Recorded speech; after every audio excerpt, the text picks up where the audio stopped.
दोस्तों, नमस्ते। आज मैं आपको एक बड़ी ही रोचक कहानी सुनाने जा रही हूँ। एक गांव में किशोरी लाल नाम का एक आलसी ब्राह्मण अपनी पत्नी कलावती के साथ रहता था।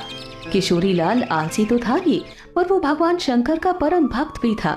वे सुबह शाम शंकर जी की पूजा करता और भगवान शंकर का नाम जपता रहता था। किशोरी लाल रोज यही दो काम करता था। बाकी समय अपनी आलसीपन की वजह से वो घर में ही सोया रहता था।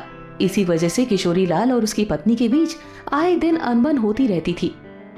सुनते हो जी, आज जल्दी से खाना खाकर खेत चले जाओ, आज फसल काटनी है। और हाँ, खेत से आते हुए सरसों का साग भी लेते हुए आना। घर में सब्जी बनाने को कुछ भी नहीं है, आते हुए भूल मत जाना, नहीं तो आज खाना नहीं बनेगा। मैं पहले से ही बोल रही हूँ। पत्नी ऐसा बोल ही रही थी कि किशोरी लाल अपनी पत्नी की बातों को नजरअंदाज करके बिस्तर पर सोने चला जाता है। कैलाश में बैठी माता पार्वती भगवान शंकर से कहती है, भगवान, ये आपका कैसा भक्त है? ऐसा क्या कारण है कि आपकी भक्ति तो करता है पर कोई कर्म नहीं करता? आपको तो इसका मार्गदर्शन करना चाहिए। मैं सब देख रहा हूँ पार्वती। पिछले जन्म में ये एक आलसी गधा था जो एक शिव मंदिर के सामने आकर सोता रहता था। सोते सोते भी उसे मंदिर में भक्तों के द्वारा किए हुए मंत्रों का उच्चारण सुनाई दे जाता था और श्रावण मास में उसकी मृत्यु हो गई। इसी कारण इस जन्म में ये मनुष्य रूप में जन्मा तो है, पर इसका आलसी स्वभाव नहीं गया। सही समय आने पर मैं इसे उचित शिक्षा दूंगा। अरे ये क्या, तुम वापस सो गए? उठो जल्दी और खेत में जाओ, आज फसल काटने जाना है। खेत में फसल बहुत बड़ी हो चुकी है, अगर आज फसल को नहीं काटा तो उसे जानवर चढ़ जाएंगे, नहीं तो कोई चुरा लेगा। मेरी बात सुन भी रहे हो? हे भोलेनाथ, न जाने इनका आलस कब खत्म होगा। मैं तो इनसे तंग आ चुकी हूँ। कलावती बोलती जा रही थी, पर किशोरी लाल को तो कोई फर्क ही नहीं पड़ रहा था। वो चुपचाप बिस्तर पर लेटा हुआ था। किशोरी लाल को कुछ बोलता हुआ न देख कलावती रसोई घर में जाती है और वहाँ से एक बाल्टी पानी लाकर किशोरी लाल के ऊपर डाल देती है और वो पूरा भीग जाता है। ये देख किशोरी लाल बहुत गुस्सा हो जाता है और फिर दोनों के बीच बहुत कहासुनी होती है।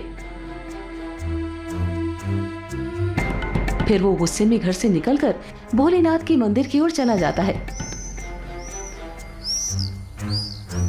मंदिर जाकर वो गुस्से में शंकर जी से कहने लगता है, हे भोलेनाथ, अपनी पत्नी की रोज रोज की चिक-चिक से मैं परेशान हो चुका हूँ। अगर मैंने आपकी भक्ति श्रद्धा पूर्वक की है तो मुझे वरदान दीजिए। ऐसा बोलकर किशोरी लाल जोर जोर से रोने लगता है। उसके भक्तिभाव को देखकर भोलेनाथ स्वयं किशोरी लाल को दर्शन देते हैं और कहते हैं, किशोरी लाल, तुम मेरे परम भक्त हो। तुम्हारी भक्ति से मैं बहुत प्रसन्न हूँ। बोलो, तुम्हें क्या वरदान चाहिए? किशोरी लाल भगवान शंकर को देखकर पहले तो हैरान रह जाता है, फिर शंकर जी को प्रणाम करके उनके सामने अपनी इच्छा प्रकट करता है। हे भगवान, मुझे एक ऐसी चीज दीजिए जो मेरी बात सुने और मेरा सारा काम कर दे। ठीक है, ये लो मेरा एक छोटा सा त्रिशूल। इस त्रिशूल को तुम जिस चीज पर भी रखोगे वो अपना काम खुद ही करने लग जाएगा और काम खत्म करने के बाद ही रुकेगा। पर हाँ, अगर तुमने काम करते हुए किसी को मना किया तो त्रिशूल हमेशा हमेशा के लिए गायब होकर मेरे पास आ जाएगा। भगवान शंकर अपना त्रिशूल किशोरी लाल को देकर वहाँ से अंतर्ध्यान हो जाते हैं। उस त्रिशूल को पाकर किशोरी लाल बहुत खुश हो जाता है और मन ही मन सोचता है कि अब से उसे कोई भी काम नहीं करना पड़ेगा। फिर वो त्रिशूल लेकर घर जाता है और अपनी पत्नी को शंकर भगवान के दिए हुए वरदान के बारे में बताता है। ऐसे ही कुछ दिन गुजर जाते हैं। किशोरी लाल उस त्रिशूल को पाकर बहुत खुश था। उसे उस दिन से कुछ भी काम नहीं करना पड़ता था। वह जिस भी चीज पर उस त्रिशूल को रख देता वो चीज अपने आप ही अपना काम करने लग जाता था। ऐसे ही एक दिन किशोरी लाल को चाय पीना था। उसने चाय के बर्तन में त्रिशूल रखा और बोला, मुझे एक कप चाय बना दो। ये बोलते ही चाय के पतीले में अपने आप ही दूध, चीनी और चाय की पत्ती डल जाती है और फिर उसको एक साथ उबालकर एक कप चाय बनकर उसके सामने आ जाती है। इसी तरह वो हर काम में शंकर भगवान की दी हुई उस त्रिशूल को इस्तेमाल करता। घास में पानी देना होता तो वो त्रिशूल से अपने पानी देने वाली पाइप को छूकर पाइप को कहता, पाइप, ये एक बाल्टी पानी अपने आप से इन फूलों पर डाल दो। पाइप को ये काम बोलकर किशोरीलाल घर के अंदर सोने चला जाता है।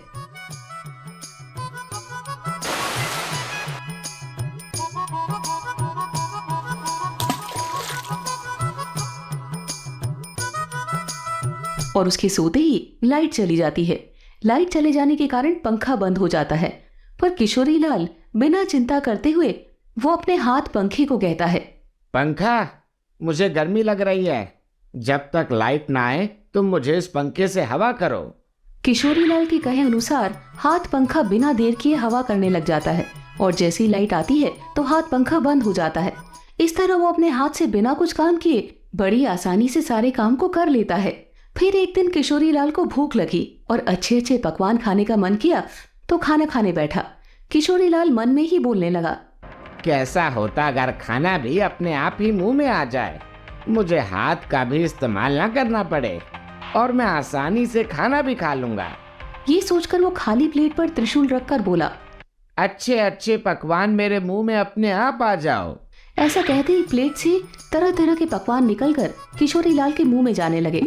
तरह तरह की मिठाई, नए नए स्वाद पकवान और बिना रुके अपने आप ही उसके मुंह में जाने लगे और वो बड़े मजे से उन्हें खाकर आनंद ले रहा था।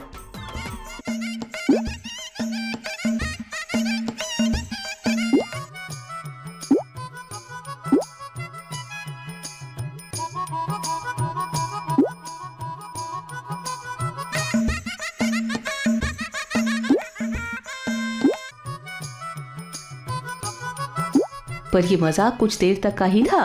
थोड़ी देर में किशोरीलाल का पेट भर गया और वो खा नहीं पा रहा था, पर खाना था कि रुकने का नाम ही नहीं ले रहा था। प्लेट से भिन्न भिन्न प्रकार के व्यंजन निकलकर उसके मुंह में जा रहे थे। ये देखकर किशोरीलाल परेशान हो गया। वो जैसे ही खाने को मना करने जा रहा था तो उसे भगवान शंकर की बात याद आई कि अगर वो काम करते हुए त्रिशूल को मना करता है तो उसका वरदान हमेशा हमेशा के लिए समाप्त हो जाएगा। ये सब सोचते हुए चिल्लाने लगा। उसकी चिल्लाने की आवाज सुनकर उसकी पत्नी रसोई घर से बाहर आती है। हाँ, और किशोरीलाल को देखकर हैरान हो जाती है। फिर किशोरीलाल से उसकी पत्नी खाने को रोकने के लिए बोलती है, पर वो शंकर भगवान के दिए हुए वरदान को नष्ट करना नहीं चाहता था। पर आखिरकार उसे बोलना पड़ा, रुक जाओ।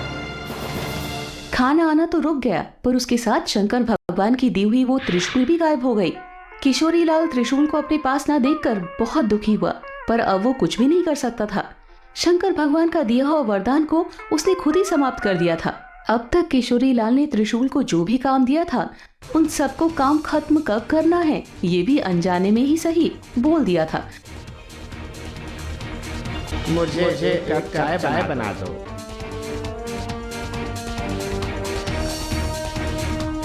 भाई ये बाल्टी अपने आप से फूलों पर डाल दो।